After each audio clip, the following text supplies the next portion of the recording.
সবাইকে আসসালামু আলাইকুম। রিয়াজ কিচেন থেকে নতুন আরও একটি রেসিপি নিয়ে আপনাদের মাঝে হাজির হলাম। যেহেতু আমের সিজন চলছে আর এখনই সময় কাঁচা আমের আচার দেওয়ার, সেজন্য আজকে কাঁচা আমের একটি আচারের রেসিপি নিয়ে আসলাম, যেটা খেতে অত্যন্ত মজার।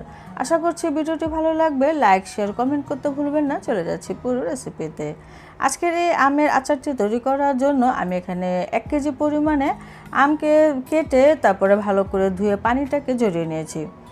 অবশ্যই পানিটা খুব ভালো করে ঝরিয়ে নিতে হবে। এখানে আমি দিয়ে দিচ্ছি 1.5 চা চামচ পরিমাণে হলুদের গুঁড়া, এবং এখানে 1 চা চামচ একটু বেশি হবে আমি মরিচের গুঁড়াও দিয়ে দিচ্ছি। সেই সাথে স্বাদ অনুযায়ী লবণ দিতে হবে। আমি এখানে 1 চা চামচ পরিমাণে লবণ দিলাম।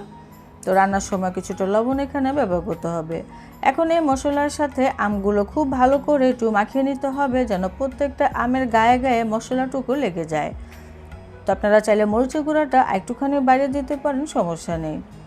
আমটা কুটার পরে ভালো করে ধুয়ে একটি ছাঁকনির মধ্যে রেখে দিতে হবে, যেন এক্সট্রা পানিটা চলে যায়। এখন আমি আমটাকে রোদে দিয়ে শুকিয়ে নিয়েছি। এখন যেহেতু রোদের তাপটা অনেক, আপনি একবেলা রোদে দিলে খুব সুন্দরভাবে আমটা শুকিয়ে যাবে, আর এরপরে আচারটা দিলে আচারটা খুব ভালো হবে। তো আমটা কিন্তু শুকিয়ে নিয়েছি, আপনারা দেখে নিশ্চয়ই বুঝতে পারছেন। তো পানিটা কিন্তু শুকিয়ে গিয়েছে। এখন এক সাইডে রেখে আমি আচারটা তৈরি করতে চলে যাব। আমি আজকে কম করে তৈরি করলাম, আপনারা এই আচারটা বেশি করে তৈরি করবেন, কারণ খেতে অত্যন্ত মজার। এখন আমি আচারের জন্য মশলা তৈরি করব। এখানে আমি কয়েকটা শুকনো মরিচ দিলাম, তবে ঝালটা বেশি খেলে শুকনো মরিচের পরিমাণটা বাড়িয়ে দিতে হবে।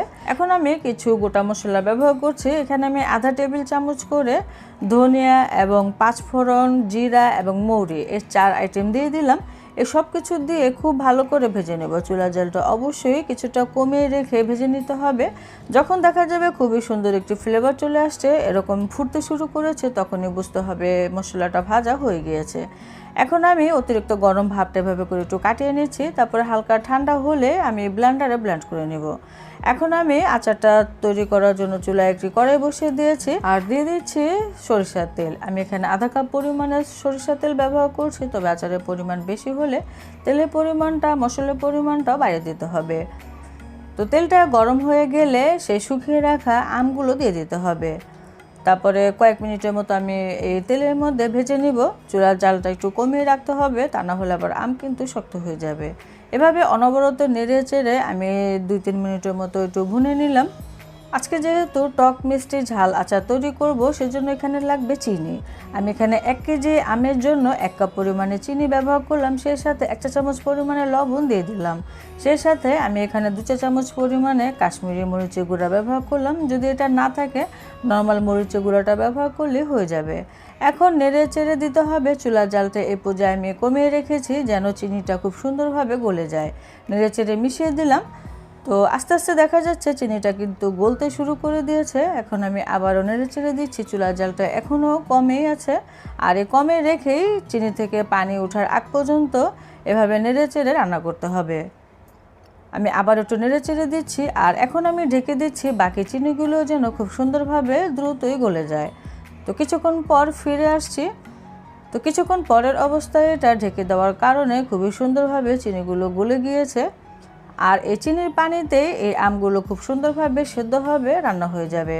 তবে এখন আমি দিয়ে দিচ্ছি সে গুঁড়ো করে রাখা মশলা। আমি অর্ধেকটা দিয়ে দিচ্ছি, এখন বাকিটা পরবর্তীতে দিব। তো এখন আমি এই পর্যায়ে দিয়ে দিচ্ছি, কেন আমটা সেদ্ধ হবে, আবার মশলা ফ্লেভারটাও আমের ভেতরে ঢুকে যাবে। ফিরে এলাম প্রায় 20 মিনিট পরে। চিনির পানিটা কিন্তু অনেকখানি টেনে এসেছে, এবং আমটাও কিন্তু সেদ্ধ হয়ে গিয়েছে। মাঝে একটু চেক করে নিতে হবে আমটা সেদ্ধ হয়েছে কিনা। আমের আচারের কালারটা কিন্তু বেশ সুন্দর আসছে। তো মাঝে মাঝে অবশ্যই নেড়েচেড়ে দিতে হবে, আর চুলার জালটা অবশ্যই কমিয়ে এই আচারটা তৈরি করতে হবে, যেন কোনোভাবে লেগে না যায়, যেহেতু এখানে চিনি ব্যবহার করা হয়েছে। তো এখন আমি বাকি মশলাটুকু দিয়ে দিলাম। আচারটা কিন্তু আমার রান্না করা প্রায় শেষের দিকে, আর এই আচারটা কিন্তু এরকম মাখা মাখা থাকতে, মানে একটু ঝোল ঝোল থাকতেই নামাতে হবে, কারণ এটা নামানোর পরে একটুখানি টাইট হয়ে আসবে। তো নাড়াচাড়া হয়ে গিয়েছে। আমি 5 মিনিটের মতো মশলাটা দেওয়ার পর ঢেকে অপেক্ষা করব, যেন ফ্লেভারটা খুবই সুন্দর আসে। তো 5 মিনিটের মতো আমি রান্না করে নিয়েছি। এখন আমি চুলাটা বন্ধ করে দিব। আমি একটা আম চেক করে দেখিয়ে দিচ্ছি। আমটা খুব সুন্দরভাবে একবারে নরম তুলতুলে হয়ে গিয়েছে, মানে আমটা সেদ্ধ হয়ে গিয়েছে। আপনারা অবশ্যই মাঝে চেক করবেন এবং প্রয়োজন হলে আপনারা লবণ চিনি ব্যবহার করতে পারেন।